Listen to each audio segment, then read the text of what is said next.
And the biggest one is mindset. To me, the thing that has really become fascinating, the reason there's not a lot of content that I put out between 2011 and 2014, if you go back and look at the internet, is because I needed to go run and build VaynerMedia again for myself, because after writing Crush It and speaking a little bit from 2009 to 2011, I was starting to get into a place where people were talking about me and calling me a speaker or a motivational speaker or an author, which is super fine and an incredible thing to do. But for me, my pride isn't being a practitioner and being an entrepreneur and being a CEO. I needed to build another $100 million plus business. Really, to be frank with you, I need to feel comfortable standing here and spitting my 2 cents on things. I think that you need to have an execution other than ideas to have the audacity to stand up here and expect people to waste their time and money listening to what you have to say. And so I'm proud that over the last 6 years, I've been executing VaynerMedia. And while I do this Gary V thing, Gary Vaynerchuk, the CEO of a $150 million holding company from scratch, is exciting and interesting. And it really has become obvious to me why that's happening. And it's around mindset. I think that there's way too many people in this audience that are in the excuse business. And it's tough because I'm empathetic. There's always things. You could have 2 parents that were drug addicts. You could have lost your parents in a car accident when you were a kid. You could have had your money stolen to you by a partner. There's so many things that happen in life. I'm super empathetic to it. The ultimate problem is that the market, the world, doesn't care. Right? There's so much dwelling going on, so many reasons why not. And the thing that has been really interesting to me is that if you asked me what works for me, it's optimism and gratitude and positive mindset. Like, it's really interesting. To me, life is pretty binary. It's either black or white. It's either yes or no. And the one that matters to me the most is you're either on the offense in your life right now or you're on the defense. You're either coming up with reasons why not, all this technology, all this stuff, why not, or why yes, all this technology, all this stuff. You're looking at things and you're making a decision. And so for me, a lot of what I've been thinking about is mindset and why optimism works. Literally 7 minutes ago in the green room, I'm on the phone with executives at VaynerMedia. I'm getting texts of a scope that we expected to sign, failed, $1 million, literally counting on $1 million, gone. 0, not happening, right? Another pitch, we were in the final 2, $8 million, didn't get it. Literally in 47 seconds, step back in the back room, I lost $9 million. And I'll be very frank with you, I'm fucking pumped about it. I genuinely like losing. I like learning from it. I was thinking about why, what happened, where'd we go, where was the misstep, why. It's really incredible. And look, when you can afford to lose it, and I'm sure people are thinking this, it's easier. I get it. It's not like I lost 9 million, Vayner lost 9 million in revenue. But to me, it's not about anything other than mindset. And so if I got anything out of this, I'll go into the tactics. I'll talk to you about social in a minute. I'm about to tell you why Facebook and Instagram, I did a lot of homework on Saturday about the Australian market on my theses around influencers, Instagram, Facebook, and Snapchat. Let me save you a lot of time. Everything that you've been hearing me talk about. How many people here consume my content? Raise your hands. Thank you, that was awesome. I'm just gonna do that again. How many people here consume my content? Yeah. Okay. So here's what's interesting. Literally everything that I'm spitting comes obviously from an American-centric point of view. That's where I operate. Obviously, we have a UK office. We're looking at Singapore. We're doing other things. But I'm aware that outside of Russia and mainland China, most of this stuff actually works. Maybe there's a couple of different nuances. What fascinates the shit out of me is the consumption patterns of the Australian and New Zealand market and the underpriced nature extremities of what I believe in. Literally, everything that I've been talking about for the last year, you can add a additional 20 to 40% tax of upside. It is literally 20 to 40% even better in this market.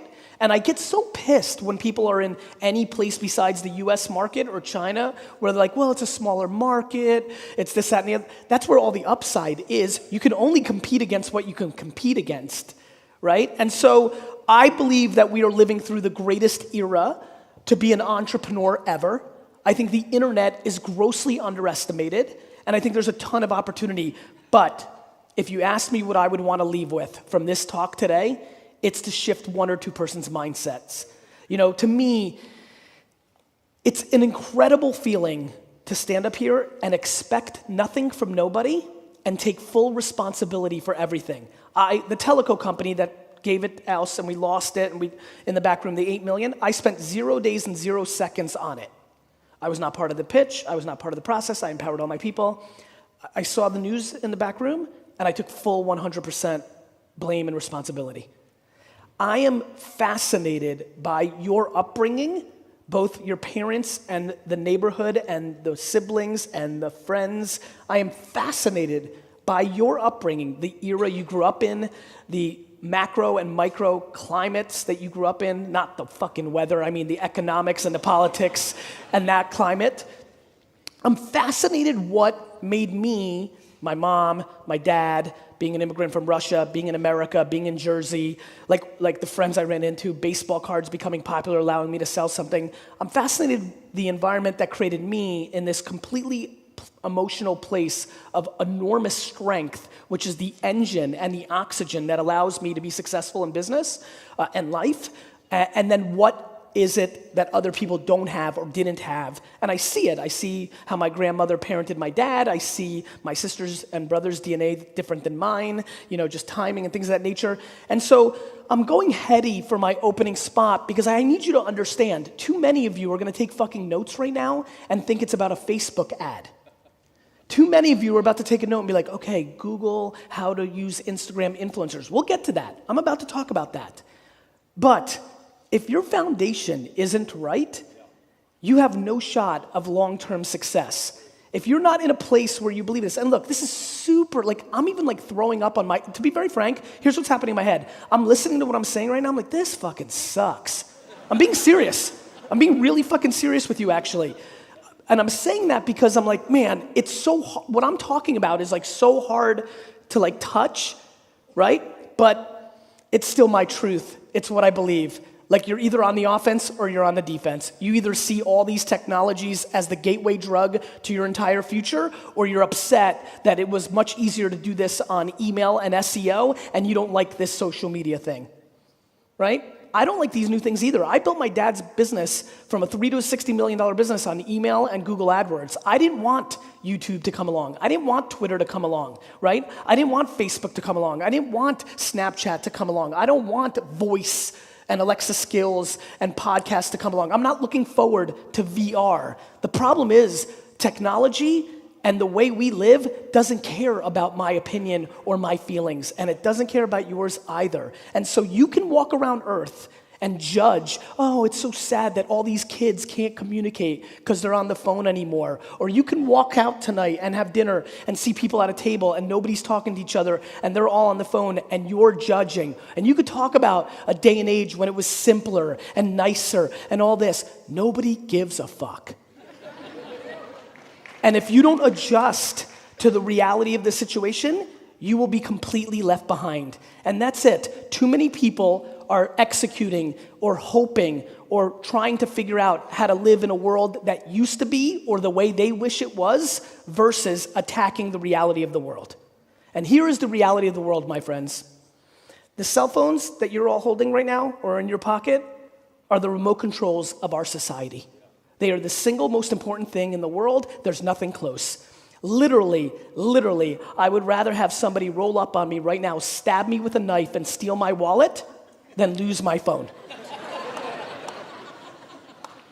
The world is being lived through that device, and you can judge it, you can do anything you want, but that's the reality. And if you sit here today and have any ambitions, professionally, personally, whether you want to sell a course, whether you want to sell a sneaker, whether you want to raise money for the PTA, a nonprofit, get somebody elected, whatever you want to happen in life, whatever you want to happen in life, you first need somebody's attention, and then you need to tell them about it. In the written word, in audio, or video. This is how the world works, and always has. You want something to happen. You need to figure out where the people are to tell them about that thing, and then you need to communicate that to them in a compelling enough way that they do the thing that you want them to do. You can do that in the written word, you can do that in audio, and you can do that in video. That is how it's been. It was called the newspaper, the television, and the radio. Now it's called a blog, a vlog, or a podcast. It's the same thing. Nothing's changed except one thing. Your attention is moving to a new place and leaving an old place. The other thing is, we have not figured out the creative strategies to be successful in this world. The other thing is, there's a lot of people in here who are not self-aware and don't realize they should only be writing and not making videos because they're not good at it. Or reversed. These blanket statements that everybody needs a personal brand or everybody should be doing video, that is ludicrous. What everybody should be doing is deploying self-awareness and figuring out who they are, quadruple downing on what they're fucking good at, and trying to get resources to support the stuff they suck at. I've written four, when she was like, he's written 4 New York Times best-selling books, I literally was laughing as I was about to get to the stairs. I'm like, I can't put 2 fucking sentences together if my life depended on it. But I know how to hire a ghostwriter, and I definitely know how to sit down for 9 hours straight and record a book in one fucking sitting, right? You need to figure out how you communicate to the world as an executor. Which medium? Some of you could do all 3. Some can do 2. But watch what's been happening over the last 10 years. In 2002 to 4, it was the era of the blog. It was bloggers. How many people here were a blogger from 2002 to 2005 at any point? Raise your hands. So some of these early pioneers, they felt the impact, right? You were blogging, that was it. That was the medium, WordPress, or even going back further, it was just a very important medium. YouTube had been yet to be invented. It cost too much to stream video online. There was no video players. Podcasting then came in 2005 and 6, had a little blip, but then right quickly after that, Twitter came out, YouTube came out, and everything shifted to short-form writing and video, right? And then in the last 2 years, audio has risen again. How many people here now listen to a podcast? Raise your hands. How many of those hands did not listen to a podcast 3 years ago? Raise your hands. Hold them up. Actually, you know what? Watch this for visual. We're going to do this one more time. How many people are listening to a podcast now? Raise your hands.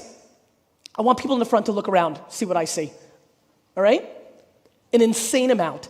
Now, of the people that now listen to a podcast, stand up if you did not listen to a podcast 3 years ago. I need you to look around. Because if you want to understand why I'm standing on this stage right now, I didn't say sit down. I'm just kidding, I'm kidding. If you want to understand why I'm so blessed to sit on this stage, is I have a unique, uncanny, I take no credit, my parents get all the credit, ability to slightly understand what you're about to do before you think you're gonna do it. And so what I do is when I know something's coming, I have humility, and this is a word that I would love for people to look up, understand, and start really becoming religious about. For all my ego and peacocking, for the ones in here who've been paying attention, it is my humility that has allowed me to be successful, not in the way that I interact with you and being kind, because that's kindness, in the humility that when I believe something new is emerging, I take the perceived risk of going there first, spending countless hours with no clear ROI in the short. You know how many people